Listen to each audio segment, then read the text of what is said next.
একজন মানুষ ইতিকাফে বসে মোবাইল চালানো, মসজিদের ভিতরে দিন ইসলামের ক্লাস ও মসজিদের ভিতরে ইফতার পার্টিতে অংশগ্রহণ করতে পারবে কিনা, এবং কেউ কোনো কিছু জানতে চাইলে ইতিকাফরত ব্যক্তি উত্তর দিতে পারবে কিনা। উত্তর হলো যে ইতিকাফরত অবস্থায় একান্ত প্রয়োজনীয় কথা বলতে পারবে, কেউ কিছু জানতে চাইলেও সেটার উত্তর দিতে পারবে।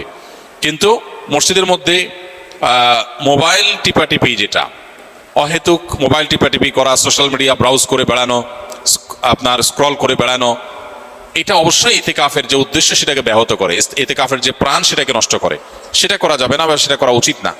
যদি কেউ সেটা করেন তাহলে ইতিকাফ ভাঙবে না, কিন্তু ইতিকাফের কোয়ালিটি নষ্ট হয়ে যাবে এবং এটার সওয়াব কমে যাবে। এই জন্য অহেতুক মোবাইল টিপাটিপি বা অহেতুক গল্প গুজব আড্ডা এগুলো দেওয়া যাবে না। তবে প্রয়োজনীয় কথা বলা যাবে, এবং মসজিদের মধ্যে দ্বীনি ইলমের ক্লাস অবশ্যই করা যাবে। মসজিদের মধ্যে ইফতারের কোনো প্রোগ্রাম হলে সেখানে অংশগ্রহণ করা যাবে, এগুলোতে কোনো অসুবিধা নেই। ইতিকাফ নিয়ে আমাদের মধ্যে অনেকের মধ্যে অতি ভয় কাজ করে।